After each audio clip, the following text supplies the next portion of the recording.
Now that you are ready for your second lesson, let us look back and see what were the most important things you have learned from your first lesson. Compound, a substance composed of two or more elements chemically combined in definite proportions by weight. G'day, Toady here. This is a bit of an after action on the M249 pack.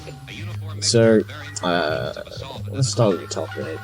And I just want to say that I'm personally very, very pleased with end results of that. I think that the quality of it speaks for itself. I'm very pleased with ultimately the end package of it, and it seems to be fairly well received across the board in the Armour community amongst players and whatnot. I think certainly the whole thing being open sourced, that's still a good thing, and I think more people should do it. With that said, there's a few caveats that I want to go into, things I think I can improve on, things just a little bit of insight into what happened along the way, what I've learned from this going forward, what I plan to do to go around these problems. So let's start at the probably the top one for Patreon, you guys. Is it took a long time. I would hesitate to say too long, but I would not expect that every project end up taking as long as this did. It too long to it was really of a length that was a bit too long to practically take 2 weeks. It just wasn't going to work. So with that said, it took almost 3 months, and I don't want anybody to be under the illusion that time was wasted. It most certainly wasn't, and you can sort of see that in the end results. But you know, if you were sort of trying to weigh up whether investing in Patreon supporting me, it might be construed as a bit too long, and I would certainly understand that train of logic. So I need to work on that, and either one of a couple of ways I can get around making this a little bit more apparent, I guess. One of the ways is I could straight up just do incremental releases. So, for example, coming up in a couple of slots up the work order is the G36. I put an asterisk there because that denotes that I'm planning to do at least some of the family, rather than just a G36. So, whether that includes the export variants or the railed variants or the ones with the dual optic setups, or you know I'm getting at here. It's more than one of them. So that's coming up, and depending on how this all sort of weighs out, I can either just split that up into incremental releases. So I could do, say, a G36, then a G36K, KV, and then the KV railed, and E, and the C, breaking them up so there's a constant release cycle. And that's not to say that 3 months is out of the ordinary. It's still a hell of a lot faster than some other mods take to develop. But if you're on a Patreon and you want to see a turnover, and I can respect that. So I could do that, or and this is my personal opinion, and take it for what you will, is I could just signal maybe a week or two ahead of time that I intend to do one of these slightly larger ones. Keep them all as a homogeneous package, but put up a week or two ahead of time that one of these is coming along. So if you're doing your Patreon and sort of end results sort of based thing, if you're sort of trialing it out and things, if you want to just withhold a month or however long it takes on the interim between the last cycle and the next cycle, and manage your funds, it's a respectable way to go, and I want to give you a chance to I don't want to be a scumbag about it. So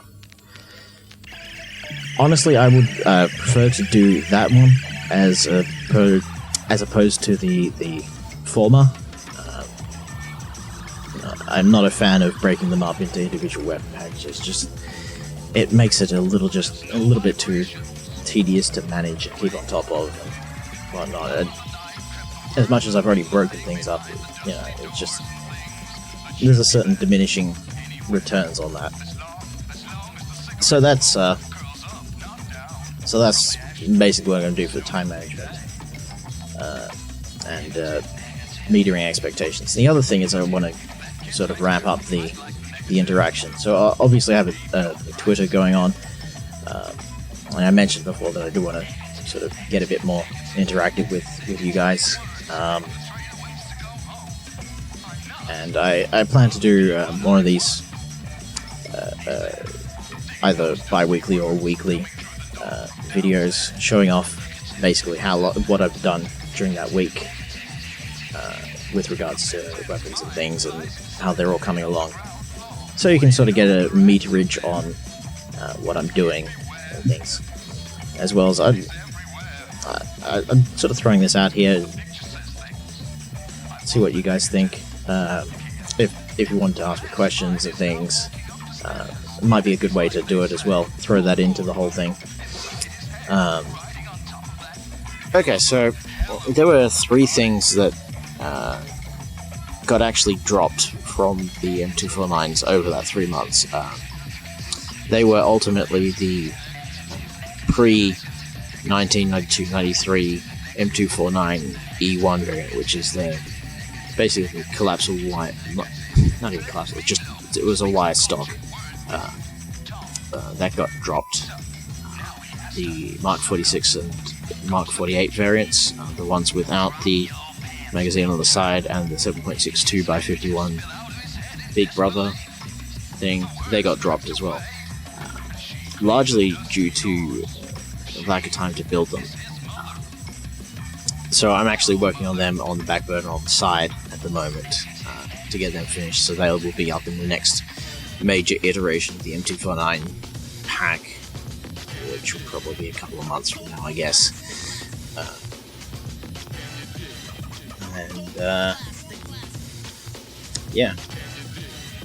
The other thing that got dropped was having the magazine feed as its own weapon. That got dropped mainly because I just flat out ran out of time to implement the scripts to change it, and I didn't have enough time to also finish up the animations, and I was like, well, at this point they're good enough to go.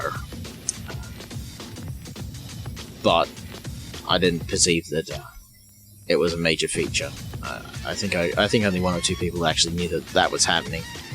I wanted to keep it a bit of a secret because it was kind of cool little side feature, but it wasn't working properly, and the animations weren't working. So at the end of the day, they got cut.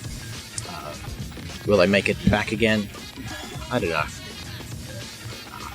Honestly, it was one of those things where it was sort of on the borderline of being worth it for the amount of time it would take. So it getting cut didn't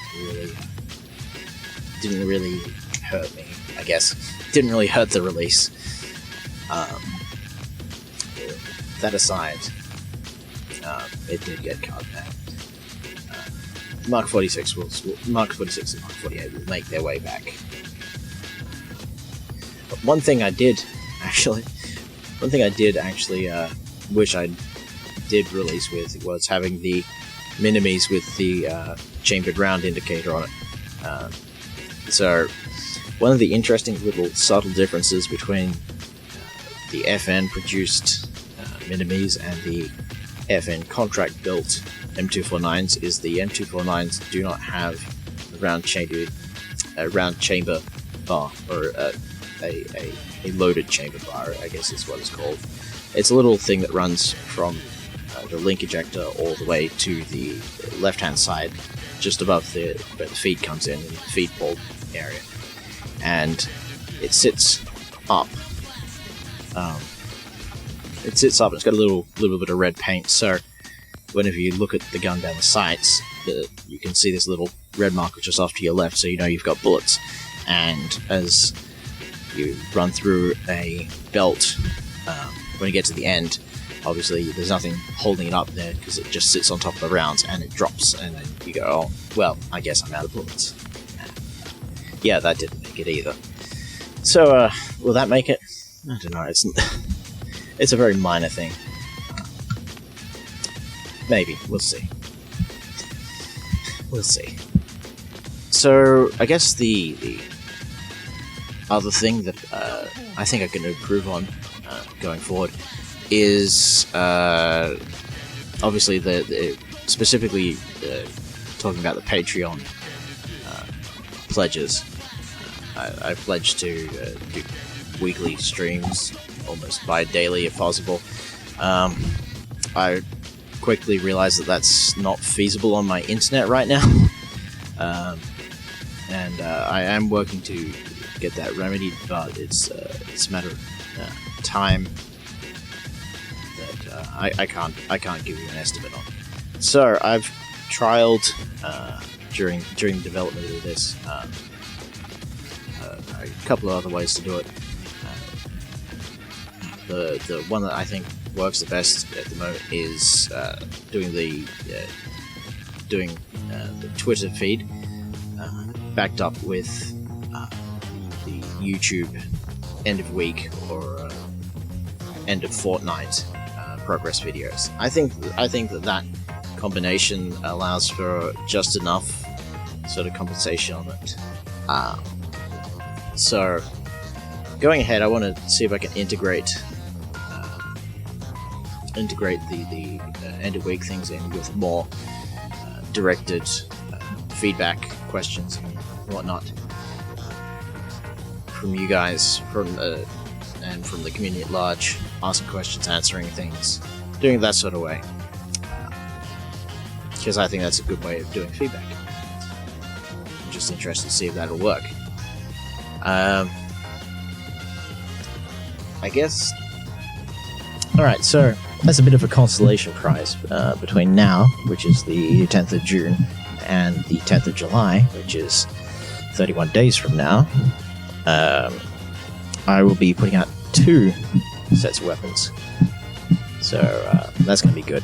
So the first one, obviously, if you're following my Twitter, you're aware of. I'm doing the Arctic Warfare Magnum. I'm doing it in 300 Winchester Magnum because I prefer that round. That's a personal preference thing. So basically, the AWM is the same one that you saw on the Patreon page. So I haven't actually had to do all that much to get it up to Arma 3 standards. Did a little bit of polish work, a little bit of material fiddling. The covert that you saw there needs. Pause. The standard Magnum needed to be done, so I need to do the full length barrel, muzzle brake, etc., as well as the Parker Hale bipod, or as it's sold in America, the VersaPod. So I've worked on that, done the materials and textures for that. That wasn't too long. But I plan to have that out within the week, pending on a couple of things to do with the ballistics. So that'll be good. It's going to be coming in the 2 rifle configurations of the standard Magnum and the covert Magnum. Each of them is coming in 3 tones of stock, and each of those 3 tones of stock is coming with an optional ghillie variant. it was going to be an attachment, but I found a interesting rendering sorting bug that goes on in first person if you have 32-bit alpha textures, which obviously Gilly does. The second weapon set that I'm going to be doing is of the SIG Sturmgewehr 57. If you're not familiar with the Sturmgewehr 57, it is a Swiss rifle chambered in 7.5 by 55mm GW Pat. Not 90, I'm pretty sure it's actually GW Pat 57. It is the interim Swiss assault rifle between the K31 carbine and the SIG 550. Basically, it's like a really ugly G3 that looks kind of like an AK. It's a very technical way to describe that, I know. But yeah, that'll be coming, and that will be coming in 3, possibly 4 flavors. It will be coming in the standard Sturmgewehr 57 variant, which will be the one in 7.5 Swiss. The SIG AMT, which will also be in 7.5 Swiss, but it will be semi-automatic only, and it will have wood, hand grips, and stock, just like they were sold in the US. The third variant will be the commercially sold 510-4, which is in 308 or 7.62 by 51 NATO. And the last possible variant, possibly, I'm just sort of throwing it out there, is the Sturmgewehr 57 Commander, which is basically a carbined up version of it with a rail. It's actually made in Chile, and they use it in their special forces because they use Sturmgewehrs. That's a big surprise. So those are coming up. So really, that about wraps it up. Really, I don't really have a huge amount of technical things that I found problematic along the way, other than straight up just finding sources for stuff like the internal mechanism. That was that was surprisingly time consuming, but like everything, I think it ultimately paid off in the end product. So, so yeah, that's about it. If you want to see what I'm up to, hear random crap, occasionally I post an Animus or whatever, check out my Twitter at Toady2K, spelt how it's there. Obviously, Patreon link is somewhere on there, somewhere around here. And yeah, looking forward to talking to you guys again.